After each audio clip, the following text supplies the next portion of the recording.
Thank you. All right. Okay, Rahm Emanuel, do you think Mick Mulvaney will be thrown under the bus as Republicans try to defend Trump against impeachment? Mick Mulvaney. Yes, him and Rudy. They're going to go together. And Rudy. Yeah. Yeah, I mean, there's no one he wouldn't throw under the bus. Yeah, no, they're all going to go thrown both Really? together.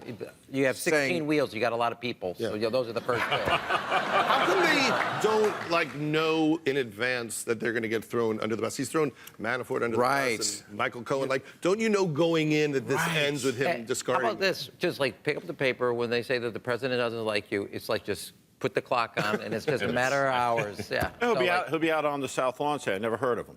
Yeah. Who's Rudy? Yeah, yeah. Steve, what do you think of the anonymous senior official in the Trump administration writing, well, like that book, A Warning, which just seems like ridiculously late, but I mean, yeah, this anonymous, he wrote the op-ed. This is apparently somebody who is so on the inside that he can quote Trump on a daily basis. I have trouble with this because there's only a limited number of people who it could be. Couldn't they find this out? This smells fishy to me. The whole premise of it, it's like, no shit. I mean, he's upstairs reading the briefing books and doing his job. I mean, he's up there with But how many people could it be? Right? How could this person be this anonymous? How many people are in the White House every day talking to Trump all the time? Including up to now, apparently, this book goes to. When does Melania's book come out? Maybe it's just dead. Yeah, right. Right, maybe she's... Can I say one thing? Look, yes.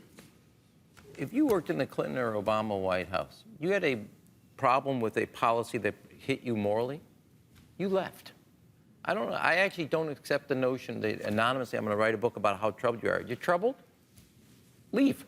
And speak honestly and not be anonymous about it and then call it all out. Mattis, everybody that leaves, Mattis and all the other Rex, all the Tillerson, all these other people, they have not sold their soul. You're selling your soul staying there and doing this and not being able to stand up there and say, well, here's what this is. The other side to that this. is, you know, they would say, without... They haven't protected us. Forget about it. I don't buy that. But sometimes that is the argument. Colin Powell, they said the same thing about him. He should have left the Bush administration, and I think he did the nobler thing.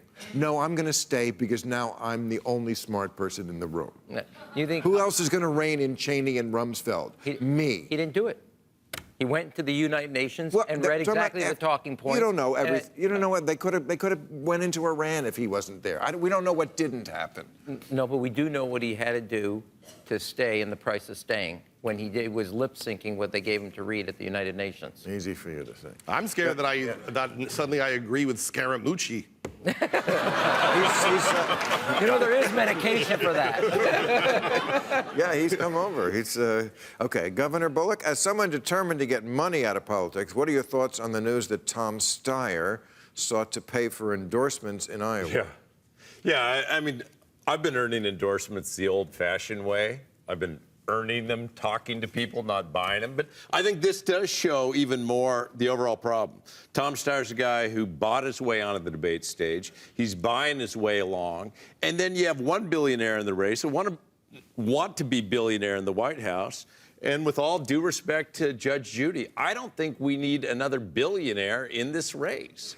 Folks turn around time and time again and say their voice doesn't matter in this system. If this election's just for sale... I mean, the Kennedys were rich. FDR was rich. I feel like we judge people too much, not on the content of their character, but he's too young, he's too old, he's too rich. How about he's just judge them on what they are saying and who they are? Rich people could be good people.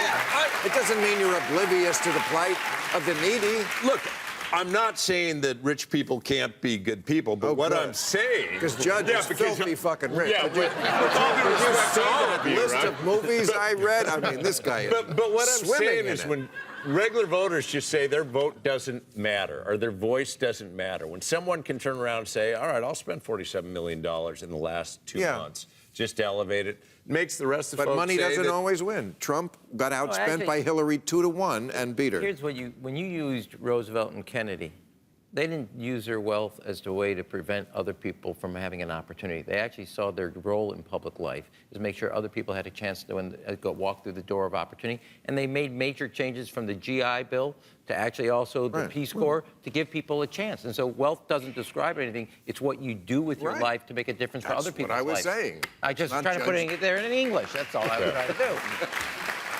I worry that it's always like a rich guy who's just done everything. He's like, there's nothing left but to rule the world. Sometimes you don't know if it's for us or them they're doing it. Judd, why are you against Netflix's plan to allow users to speed up or slow down the playback of movies and TV shows? Wait. Have you heard about this? Can't we do this already? Speed Well, up? I think on YouTube you can do it. Oh, you're talking about the actual, like, so they're talking about this? Yeah, it's like if you're on Apple and you listen to a podcast, there's a button to make it go like twice as fast. Yes. And then they're talking about having a button so like if you just wanted to watch The Godfather in an hour, you could do it. Are you kidding? And you know, comedy is timing. So Yes. suddenly every movie I make will look like a Benny Hill sketch. Wow. And they must be doing this because people are demanding this? Well, people demand all sorts of stupid Right. shit. You know, people might go like, I wish I could, watch, this show with a laugh track. Let's get a button where we'll add a laugh track to Rami. This is probably because there's just too much content now. Yeah.